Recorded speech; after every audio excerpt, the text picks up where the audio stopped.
শর্মিষ্ঠা বলছি। সজোরে বৃষ্টি নামলো, স্বস্তির বৃষ্টি। সবাই গরমে হাঁসফাঁস করছিলাম, রাতে ঘুমটা বেশ আরামেই হবে।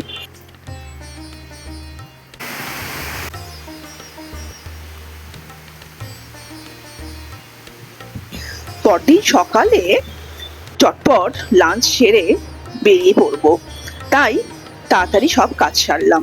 করেছিলাম ফ্রাইড রাইস আর চিলি চিকেন আর মোরলা মাছের টক। গেলাম আমরা হোম টাউনে, একটা সোফা কেনার ইচ্ছে আছে, কয়েকদিন ধরেই ছিল ইচ্ছেটা। তো বোন আসাতে বললাম চল একটু দেখে আসি কেমন কি দাম ইত্যাদি। তো আমরা তিনজনে বেরিয়ে পড়েছিলাম। সুন্দর সুন্দর সোফা সেট আছে। বোন যেহেতু মুম্বাইতে সবে নতুন ফ্ল্যাট কিনেছে, ওর ইন্টেরিয়রের ব্যাপারে কিরম ধরনের সোফা কেনা ভালো এইসব আইডিয়া ওর হয়ে গেছে। তাই বোন বলল লেদারের সোফা কেন, খুব সুন্দর মেনটেন করা যায়, নোংরা কম হয়। তো আমি এই লেদারের সোফাগুলো দেখছিলাম, কিন্তু দাম দেখলাম আকাশ ছোঁয়া। সোফা সেট ছাড়া ঘর সাজানো আরো জিনিসপত্র ছিল, সেগুলো ঘুরে ঘুরে দেখলাম।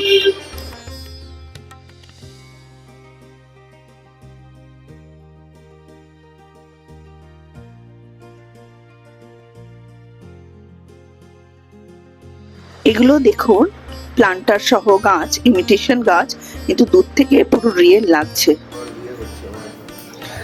আর একজনকে দেখুন, বন্ধু জোগাড় করে ফেলেছে, বন্ধুর সাথে খেলায় মত্ত। এই সোফাগুলো এভাবে আপ ডাউন করানো যায়, পা লেগ প্লেস আছে, এগুলো মুভমেন্ট করানো যায়। আমি জানতাম না, উনি কিন্তু বসে শুরু করে দিলেন খেলা। ওর দেখা দেখি আর একজন বাচ্চা ছেলে চলে এলো ওর সাথে খেলতে। ও ডিরেকশন দিচ্ছে কিভাবে লেগ পেসটা ওটাতে হয়, নামাতে হয়। একদম শান্ত, করো না, ভেঙে যাবে বাবা, ভেঙে যাবে, করো না, সিট প্রপারলি, করো না। সোফা সেট দেখার পর আমরা গেলাম হাউস অফ পাঞ্জাব বলে একটা রেস্টুরেন্টে। সন্ধে হয়ে গেছে, চা খাবো।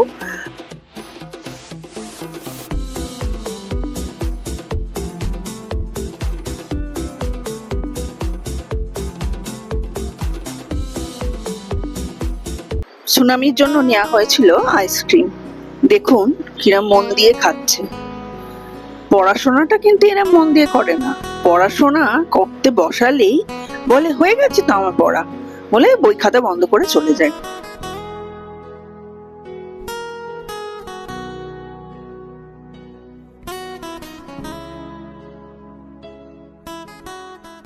তো আমরা নিলাম লিকার টি, আমি নিলাম লিকার টি, আর বোন নিল কফি, তার সঙ্গে পেঁয়াজ পাকোড়া।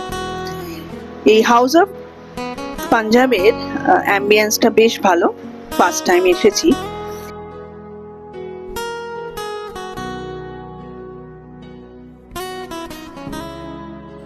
দেখলাম সেখানকার একজন স্টাফের বার্থডে পার্টি হচ্ছে।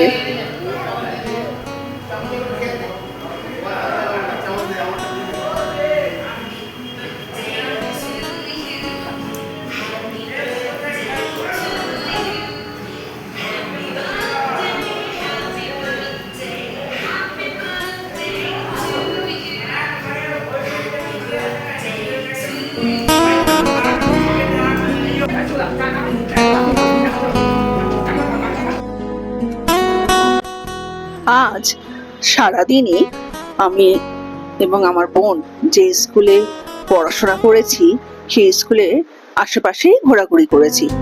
এই যে হাউস অফ পাঞ্জাব বললাম, এটি আমার স্কুলের ঠিক অপোজিটই।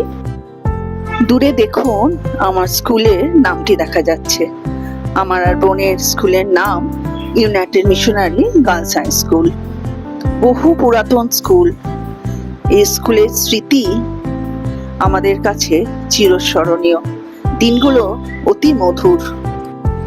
এই রাস্তাঘাটগুলো বড়ই চেনা। 10টি বছর এই রাস্তা এই পথ দিয়ে আমাদের বিচরণ। এই দিনগুলো সত্যি মানুষের জীবনে সবচেয়ে সুখের দিন। আমরা যে যার মতো সেদিনকার সন্ধে বাড়ি ফিরে গেলাম। বোন চলে গেল মায়ের কাছে, আমি চলে গেলাম শ্বশুর বাড়ি। দেখুন, পরের দিন সকালে বারান্দায় আসতেই কার দর্শন পেলাম। কি সুন্দর দেখতে একটা পাখি, আগে কোনোদিন এই পাখিকে দেখিনি। মনটা ভরে গেল। আজকে আবার একটা নতুন প্ল্যান করেছি, বেরিয়ে পড়বো তাড়াতাড়ি। দেখুন, একটা মজার জিনিস দেখাই। যে বাসটায় উঠেছিলাম সেই বাসটায় 3 জন লোক ছিল। কিছুক্ষণ বাদে, মানে আমাকে নিয়ে 3 জন, কিছুক্ষণ বাদে 2 জন নেমে গেল। আমি বেশিরভাগ রাস্তায় একা গেলাম। হাজরা মোড় মতো জায়গায় একটাও লোক উঠলো না দুপুরবেলা। এই অভিজ্ঞতা ফার্স্ট টাইম হলো। আপনাদের সাথে এই অভিজ্ঞতা আজ ভাগ করে নিচ্ছি। বেশ মজাই লাগছিল, যেন প্রাইভেট গাড়ি হয়ে গেছে বাস।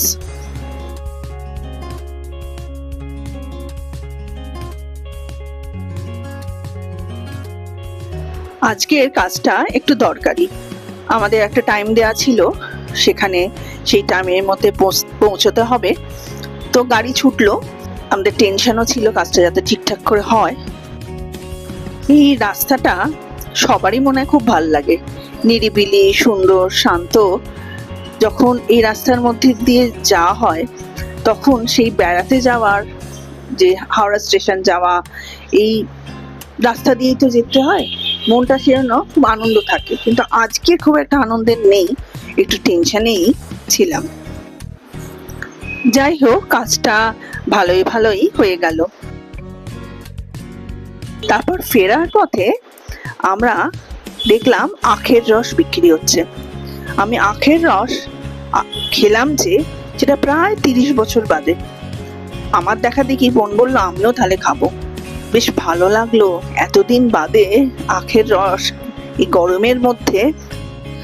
বাড়ি তো ঢোকার ইচ্ছে সুনামির একদমই নেই, বলে যাচ্ছে আমি কিন্তু বাড়ি যাব না, আমি কিন্তু বাড়ি যাব না। তখন বললো চল, আমার কিছু কেনাকাটি আছে, ওয়েস্ট সাইডে যাই। যেই বলা অমনি কাজ, আমরা পৌঁছে গেলাম গড়িয়াটের ওয়েস্ট সাইডে। বিস্তর সম্ভার এসছে। আমিও যে কুর্তিগুলো পরি মোটামুটি সেগুলো ওয়েস্ট সাইডেরই। এদের কাপড়ের কোয়ালিটি এবং ফিটিংস খুব ভালো হয়। বোনও কয়েকটা কিনবে বলে দেখা শুরু করলো। আর এদিকে সুনামি এদিক ওদিক সেদিক এত ঘোরাঘুরি করছে, আমার পা ব্যথা হয়ে যাচ্ছিল। এই যে বোন দেখছে গয়না, এগুলো কিন্তু নিজের জন্য না, বঞ্ঝির জন্য। বঞ্ঝিকে এতটাই সে ভালোবাসে, ছোট থেকে কোলে পিঠে করে বড় করেছে। এমন একটা দিন গেছে, আমার যেহেতু কম বয়সে বিয়ে হয়েছে, আমি জাস্ট MA তে ঢুকেছিলাম, আমার পড়াশোনার ব্যাপারটা যেহেতু ছিল, তখন সেই সময় আমার মেয়ে আমার কাছে যতটা না থাকতো, মাসির কাছে তার চেয়ে অনেক বেশি থাকতো। মাসি ওর বন্ধু আর একজনকে দেখুন, সে পাইচারি করেই যাচ্ছে, ঘুরেই যাচ্ছে।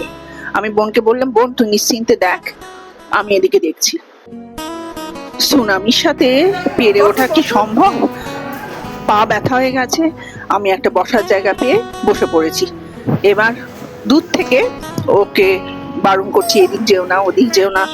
সে শুনছে ঠিকই, কিন্তু একটু টেনশনও হচ্ছে যে এত দুরন্ত, এত ছটপটে।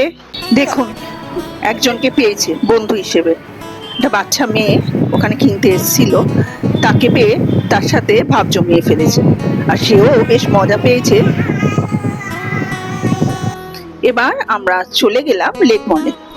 মেয়ে মাঝখানে ফোন করে বলল ওর কাজ শেষের দিকে ও লেক মলে আসতে পারবে। সুনামির খাওয়ার টেকনিকটা দেখলেন? ফ্রেঞ্চ ফ্রাইজ খাচ্ছে আইসক্রিমের সঙ্গে লাগিয়ে। কেউ কোনোদিন খেয়েছে আগে?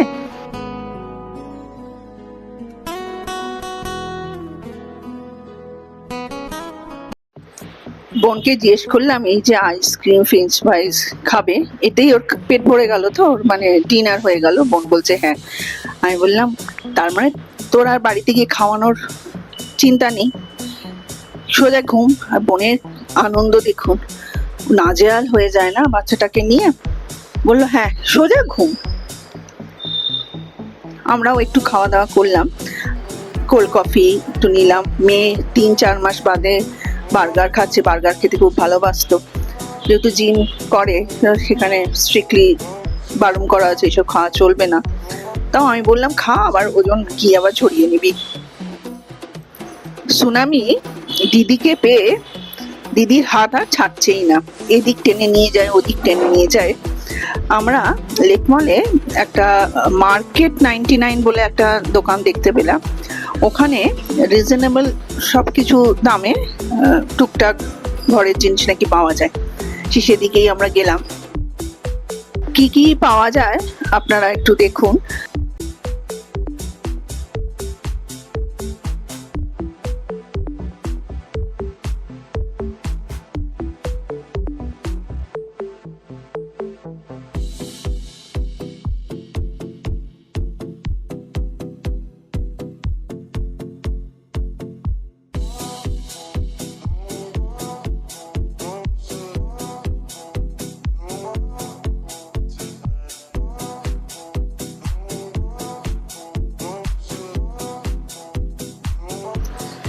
সুনামির জন্য খেলনা দেখা হচ্ছিল। পড়াশোনার জিনিস তো নিয়ে কোনো লাভ নেই, সে পড়াশোনার জিনিসে খুব একটা ইন্টারেস্ট দেখায় না। কারণ আমি একটা সুন্দর ওকে এডুকেশনাল একটা খেলনা দিয়েছিলাম, খুলেই দেখলো না। যাও বা আমি খুলে দেখালাম, অমনি বললো না না ঠিক আছে ঠিক আছে, আমি পরে করব বলে গুছিয়ে রেখে দিল। আমি তাই বোনকে বললাম, বোন পড়াশোনার জিনিস দেখিস না, আর অন্য কিছু দেখ।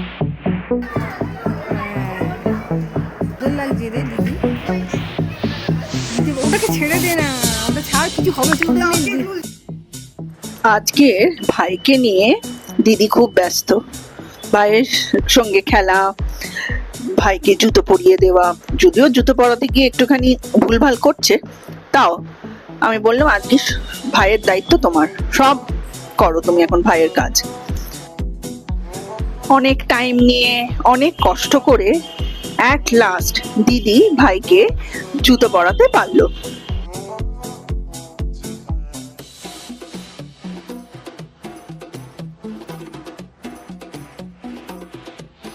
এবার যে যার বাড়ি ফিরবে, দিদিকে আর ছাড়বে না। ও নাকি দিদির সঙ্গে দিদির বাড়ি যাবে, আমরা না গেলেও চলবে, ও আর দিদি নাকি থাকবে। সেই নিয়ে এক পর্ব চললো।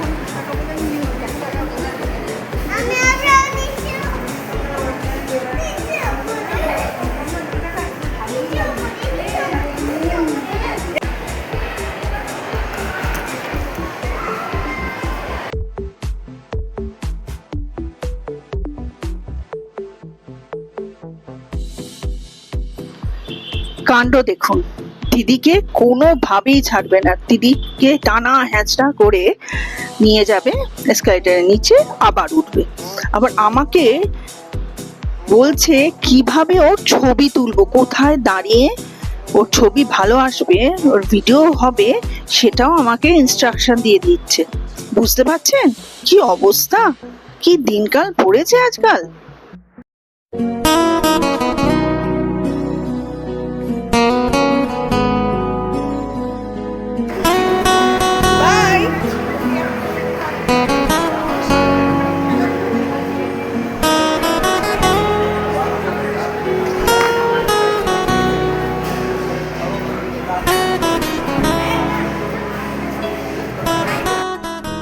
কোনো মতে তো বাইরে নিয়ে আসা হলো, তারপর সে এক যুদ্ধ, কিছুতেই দিদিকে ছেড়ে যাবে না।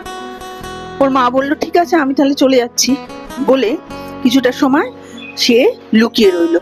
আমি যখন বললাম কিরে মা কই, দিদিও জিজ্ঞেস করছে মা কোথায়, বলে লস্ট, কোনো তাপ নেই। দিদি কিন্তু চেষ্টা চালিয়ে যাচ্ছে ভাইকে বোঝানোর, ভাই কোল থেকে নামবে না। আর দিদিও বোধহয় একটু কাহিল হয়ে পড়ছে ভাইকে সামলাতে গিয়ে। হারিয়ে গেল। মা কোথায় রে? তোর মা কোথায় রে?